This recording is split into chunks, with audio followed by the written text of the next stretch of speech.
And the Lord told me something really interesting, that today he wanted to give you a word for your insecurities. A word that would speak directly to your insecurity, but that he doesn't want to deal with it on the surface level.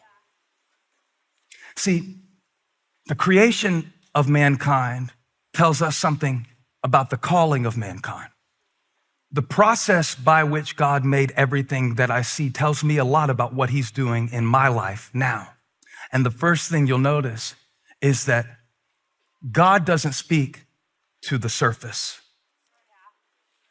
A real word from God will never speak to the surface of your situation. That's why advice can only help you so much. Because when you ask a human being for advice, you only tell them the information that you deem relevant. And a lot of times they give you good advice based on bad data. But they don't know deeper down that the reason your relationship is in, what do you call it when it's like shattered on the floor? In pieces.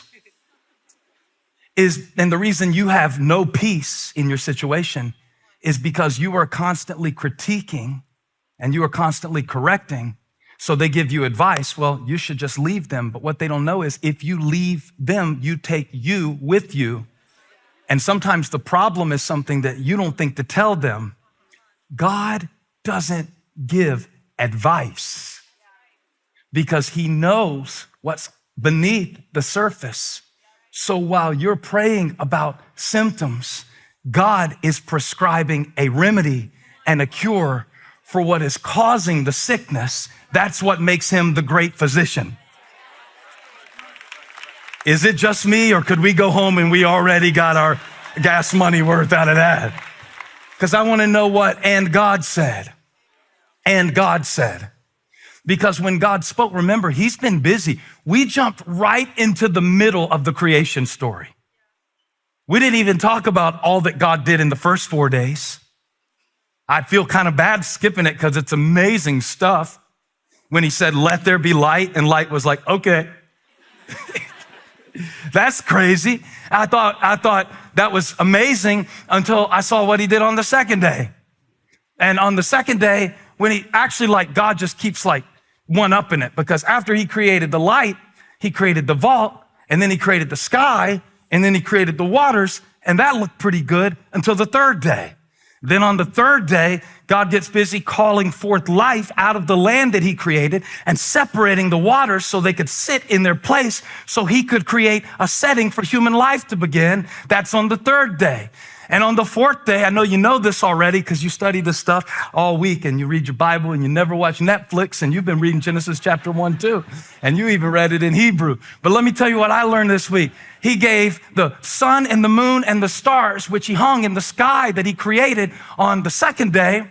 And then on the fifth day, that's why I picked up on the fifth day, because the fifth day, God did something different that he didn't do any other day. Lean in for this. He made it, and then he blessed it. Study it for yourself at your leisure. At your leisure. Look and see that he didn't bless the light. He didn't bless the darkness. He didn't bless the moon. He started blessing on the fifth day, because on the fifth day, God started to create the living things. The living things. Raise your hand if you are a living thing. That means you're blessed. Touch somebody, say, "I'm blessed to be alive." Oh, I know you've been complaining all week, but it's in the past. Now look at them again, say, "I'm blessed to be alive. I'm blessed to have a breath. I'm blessed to still have the use of my body. I'm blessed to be here. I'm blessed to be. I've had some good days. I've had some hills to climb.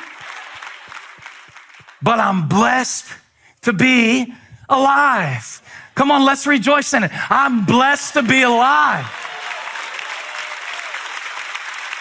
He didn't bless the bean sprout, but he blessed the bird. I wonder why. To me, I'm thinking that a bird is much less impressive than a star. But there was something about the bird, and there was something about the bass, fish, the bass and the bird, it's alliteration, people, that God blessed. And not only did he bless it, he directly created it. Now, watch this. Bible nerds wave at me. Bible nerds wave at me. Bible nerds wave at me. You love this little stuff. You don't just need a cliche to rhyme, and you don't need to start with all the same letter, but you really love the word of God. This is for you. When God told the land to produce vegetation, the land brought it forth. When God told the waters to bring forth the fish, it said that God himself brought them forth. But now, I'm gonna blow your mind even more. When he got ready to create you messed up you. When he got ready to make you, he did something he didn't do for the birds, the worms, the moon, the stars, the Big Dipper, the Little Dipper, the octopus, the crabs, the lobsters. None of them did he do this for. He bent down. And up until this point, everything he made with his mouth because he spoke it. When he made me, he got down in the dirt and made me by hand. Who are you? What is man? The psalmist said that God is mindful of him, or the Son of Man, that you would visit him, that God would stoop down in the dirt, and that divinity would touch dirt. And God didn't leave it up to the land to bring you forth. He got his hands dirty. God rolled up his sleeves. Now, I need everybody who's got a messy situation in your life right now to know what your maker did when this whole thing got started. He rolled up his sleeves and he said, I'll make the moon with my mouth. I can hang it with a syllable, moon. And the moon said, yes. And the Lord said, hang. And the moon said, yes. And the Lord said, shine. And the moon said, all right. But when it got down to you,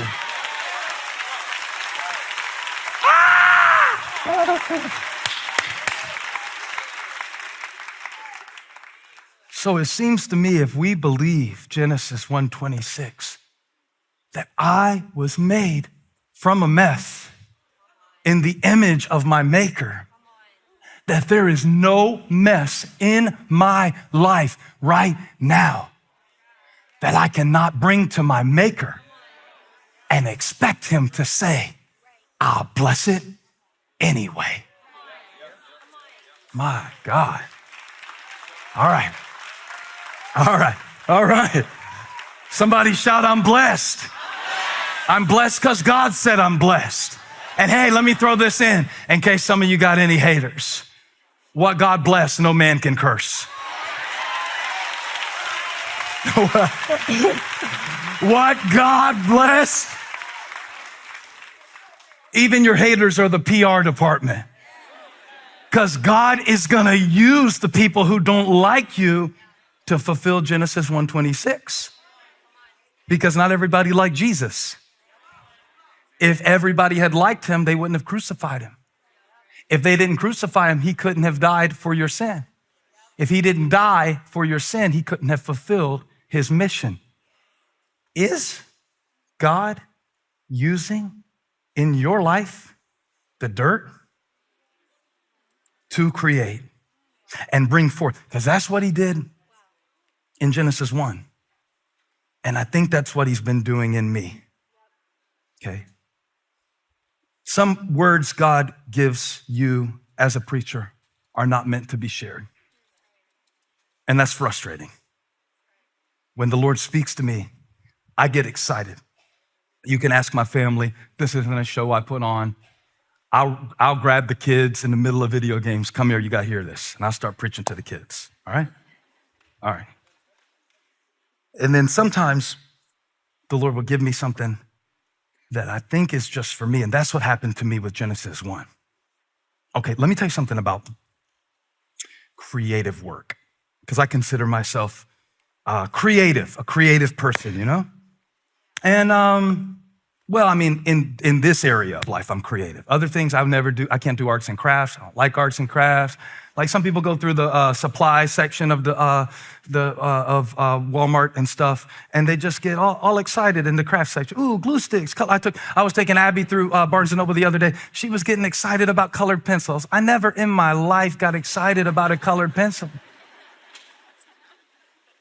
And all of my kids are different, all good at different things. And it took me a while to realize that as God reveals your assignment in life, it will surface your insecurities. There's that word again, surface. Because remember, when God started, show them Genesis 1:2. I pulled this last minute to show you. It said that in the beginning, before God spoke anything, the Spirit of the Lord hovered over the waters. You have verse 2? Did y'all get it in there? I definitely gave it to them last minute, so it's not their fault. But look what it says, that the earth was formless and empty. Now, that just doesn't mean that there was nothing there. The connotation of these words in Hebrew is that it was chaotic. It was not just formless and void, it was chaotic. It was empty, and it was futile, frustrating. Like your life sometimes. Not all the time. I know right now you look amazing, but that's your surface self. That's your Sunday self. I will put a Nest camera in your house this week, and then I'll come preach to you, not based on what you showed me on Sunday, but what you dealt with on Wednesday. Don't make me bring a Wednesday word in this church this week that I saw you on Wednesday in the Spirit. The Lord was hovering over the surface, and he brought forth something out of that. So I was going to Genesis 1 because I'm trying to understand not only in my professional life, but as a parent, as a husband, as a man who wants to be like Christ. And some people said it's a midlife crisis, but I don't really look at it that way. I just think it's the process that we all go through of trying to figure out, like, how can I know that God is my Father, know that he's my provider, see him do so much miracles, so many things, and still be insecure? How come it even seems like success creates extra insecurity? Because now I gotta sustain it. Now I gotta throw the dart another time and hope I didn't just randomly hit the bullseye. How do I keep this going? How do you do that? As my assignment is revealed, my insecurities surface.